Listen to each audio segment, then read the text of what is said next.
तो आज हम लोग बात करने वाले हैं डिसेबिलिटी टाइप्स की, जिसमें सबसे पहले हम लोग बात करेंगे ADHD की, उसके बाद ODD की और लास्ट में हम लोग बात करेंगे OCD की कि ये किस टाइप की डिसेबिलिटी होती है, इनके क्या कैरेक्टर होते हैं, क्या सिम्टम्स होते हैं, कैसे पहचान में आएंगी। तो सबसे पहले जब हम लोग बात करेंगे ADHD, जिसका मतलब होता है attention deficit hyper active disorder, तो इस डिसऑर्डर का मेन मतलब ये होता है कि ये न्यूरो डेवलपमेंट टाइप का डिसऑर्डर होता है। अब इसमें होता क्या है, इसमें जिस व्यक्ति को ये डिसऑर्डर होता है वो अति सक्रिय, मतलब बहुत ज़्यादा सक्रिय हो जाता है, जिसको हम लोग बोलते हैं हाइपर एक्टिव। और वो किसी भी काम को बहुत असावधानी से करता है, किसी भी काम में सावधानी नहीं रखेगा, और वो किसी काम को करने से पहले उस काम के परिणाम को जानना नहीं चाहेगा। और ये एज अप्रोप्रिएट भी नहीं होता है। मतलब एज अप्रोप्रिएट का मतलब ये समझ सकते हैं कि ये जिस भी व्यक्ति में होगा वो अपनी एज के अकॉर्डिंग काम नहीं करेगा।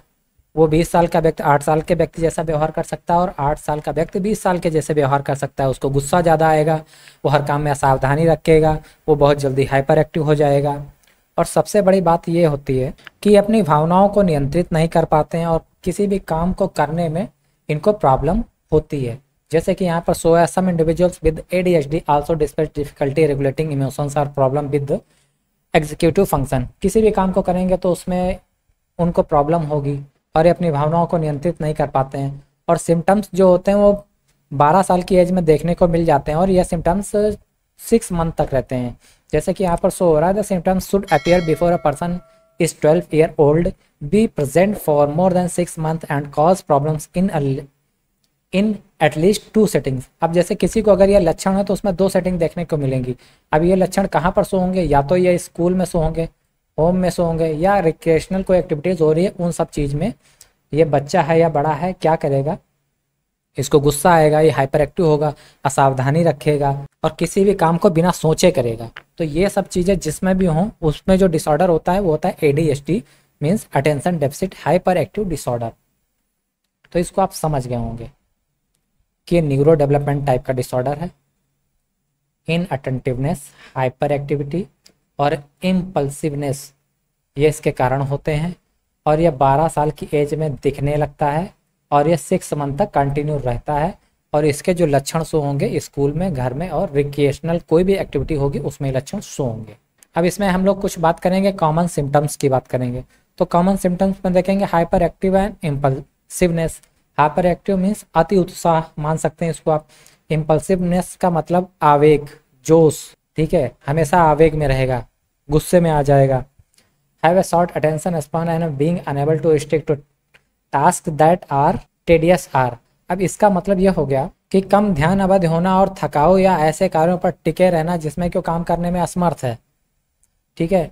Times consuming inability to control emotion and outbursts. अब वो अपनी इमोशन को ना ही कंट्रोल कर सकता है और ज़्यादा से ज़्यादा टाइम कंज्यूम करेगा हर चीज़ में। इमोशंस कंट्रोल होंगे नहीं, भावनाओं को कंट्रोल कर नहीं सकता और किसी भी कार्य को करने की जो क्षमता होती है उसमें ज़्यादा टाइम लगाएगा। Constantly forgetting and being unable to concentrate on task. अब इसमें होता क्या, लगातार वो बेचैन रहता है और किसी भी कार्य पर ध्यान केंद्रित नहीं कर पाता है। एक्सेसिव टॉकिंग मीन्स बहुत ज़्यादा बात करना, किसी भी चीज़ में सोचे समझ कर बात नहीं करना, या बात कर रहे हैं तो करते ही जाना, तो इसका मतलब हो गया अधिक बात करना। Acting without thinking with title और नो सेंस ऑफ डेंजर। अब किसी भी चीज़ के बारे में बात कर रहे हैं, सोचना नहीं है कि उसमें कितना खतरा हो सकता है, उसका परिणाम क्या हो सकता है, इससे कोई मतलब नहीं। तो without thinking sense of danger, जब किसी भी चीज़ को सोच के नहीं करोगे तो वहाँ पर खतरा रहेगा। तो ये आपको समझ में आ गया होगा। ये जो डिसऑर्डर होता है हाइपर एक्टिव डिसऑर्डर होता है, ठीक है। तो मैंने इन सब चीज़ों को बता दिया है। अब चलते हैं नेक्स्ट पर। ODD का मतलब होता है अपोजिशनल डेफिसिट डिसऑर्डर, जिसका मतलब होता है बिहेवियर डिसऑर्डर। इसमें जो डिसऑर्डर होगा वो बिहेवियर से रिलेटेड होगा। Oppositional deficit disorder ODD is a behavioural disorder mostly diagnosed in childhood. और ये बचपन में अधिकतर मिलता है। Children with ODD are uncooperative, deficient and hostile towards peers, parent, teacher and other authorities figures. अब इनमें जो बच्चे होते हैं वो किसी चीज़ के करने में कोऑपरेट नहीं करेंगे, आपसे बात करने में कोऑपरेट नहीं करेंगे, काम करने में कोऑपरेट नहीं करेंगे, किसी पर्सन टू पर्सन वो कोऑपरेट नहीं करेंगे, चाहे टीचर हो या पेरेंट्स हो, उनसे उनकी ढंग से कोई बात नहीं होगी, ना ही वो किसी भी चीज़ में उनके साथ कोऑपरेट करेंगे। उनका एक अपना अलग ही वर्क होता रहता है। अब चाहे इसको आप ऐसा भी कह सकते हैं कि इनको ये प्रॉब्लम बचपन से ही होती है, इसका निदान भी बचपन में ही ज़्यादा बेस्ट हो सकता है। और इससे जो पीड़ित बच्चे होते हैं, माता पिता शिक्षक अन्य प्रकार के अधिकार प्राप्त व्यक्तियों के साथ असहयोगी, अवज्ञापूर्ण या शत्रुतापूर्ण होते हैं। ना वो उनकी बात मानेंगे, ना उनका किसी चीज़ में सहयोग करेंगे, और उन्हें लगेगा कि सामने वाला उनका दुश्मन है। और ऐसे व्यक्तियों की जो प्रॉब्लम होती है वो बिहेवियर से रिलेटेड प्रॉब्लम होती है। तो इसके सिम्टम्स वगैरह देख लेते हैं क्या होते हैं। एंग्री एंड इरिटेबल मूड, वो हमेशा गुस्से में रहेंगे और हमेशा इरिटेट होते रहेंगे। आप कोई भी बात कहें उस बात में उनको इरिटेट फेस होगा, कि उन्हें लगेगा कि हमारे विरोध के लिए बात की जाती है।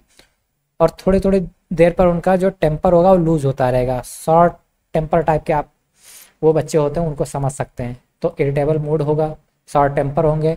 Is frequently touchy and easily annoyed by others, उससे होता क्या, वो अक्सर दूसरों से चिढ़ जाते हैं या नाराज हो जाते हैं। Is often angry and resentful, उन्हें गुस्सा बहुत आएगा, नाराजगी बहुत होगी, किसी भी चीज़ में गुस्सा हो जाएंगे। आर्गुमेंटेटिव एंड डेफिशिएंट बिहेवियर, तो उसमें होता क्या है, तर्कशील और अवज्ञाकारी व्यवहार। तर्कशील का मतलब आर्ग्यूमेंट बहुत करेंगे, और व्यवहार जो होगा वो बिल्कुल भी अच्छा नहीं होगा। आपको देख के फील हो जाएगा कि सामने वाला अच्छा बिहेव नहीं कर रहा है। Often argument with adult or people in authority, अब जो अधिकार प्राप्त व्यक्ति हैं उनके साथ बहस करना किसी भी चीज़ को लेकर। ऑफ्टन एक्टिवली डिफीज और refuse to comply with adult request और रूल्स, इसका मतलब ये हो गया जो एडल्ट उठते हैं उनके साथ उनका व्यवहार अच्छा नहीं होता है, वो किसी भी चीज़ पर उनसे तर्क या बहस कर सकते हैं। ऑफ्टन डेलिबरेटली अनॉइज और अपसेट पीपल, अक्सर वयस्कों के साथ क्या करते हैं, नियमों का पालन नहीं करते हैं, बहस होती है या व्यक्तियों को नाराज कर सकते हैं। Often blames other for his her mistake और मिसबिहेवियर, किसी को भी किसी के मिसबिहेवियर के लिए ब्लेम्स करने लगेंगे जबकि गलती उनकी हो या ना हो।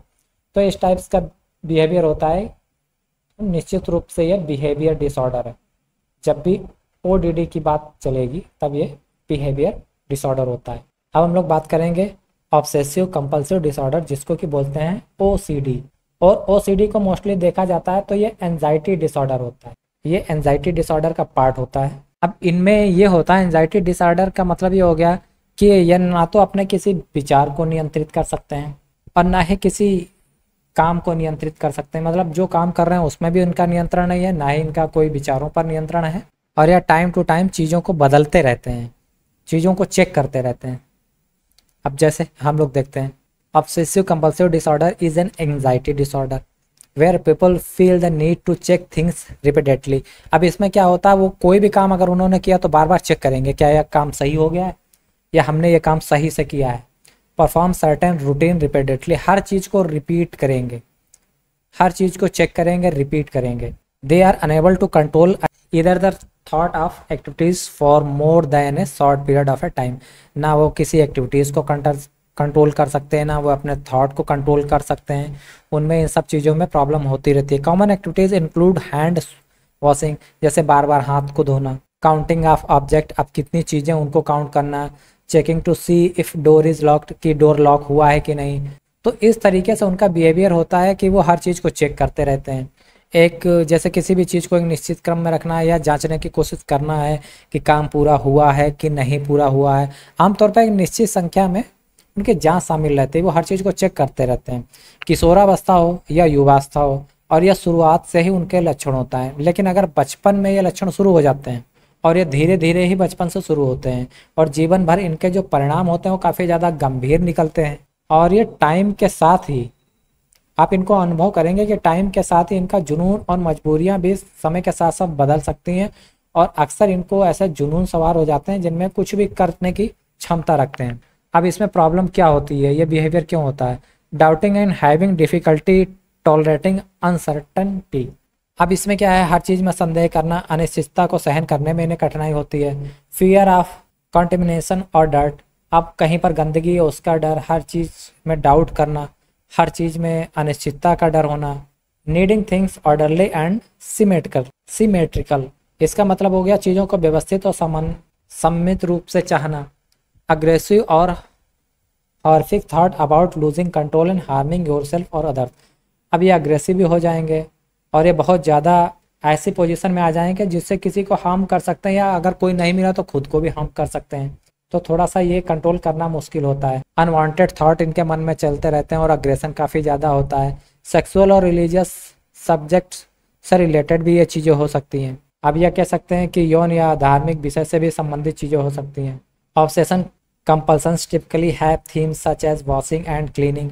अब ऐसा भी हो सकता है कि हर चीज़ को साफ सुथरा रखने में या बार बार किसी चीज़ को धोने में, क्लीन करने में विश्वास रखते हैं, हर चीज़ को चेक करते हैं, हर चीज़ को काउंट करते हैं। ऑर्डर लाइंस, हर चीज़ को यह देखने का प्रयास करते हैं कि सब चीज़ें सही तरीके से लगी हैं कि नहीं। फॉलोइंग अ स्ट्रिक्ट रूटीन, और इनका स्ट्रिक्ट रूटीन होता है। तो इस तरीके से आप जान सकते हैं ये जो भी होता है एंजाइटी ऑर्डर रहता है। और एंजाइटी ऑर्डर का मतलब ये होता है कि चीज़ों को बार बार चेक करना कि हमने ये काम सही किया है या नहीं किया। बहुत ज़्यादा सफाई रखना, बहुत ज़्यादा बार हाथ धुलना, गंदगी से डरना, ये सब चीज़ें होती हैं। और इसका मान के चलो 5 या 10% तो जो भी सही सलामत इंसान होता है उसमें भी ये सब चीज़ें पाई जाती हैं।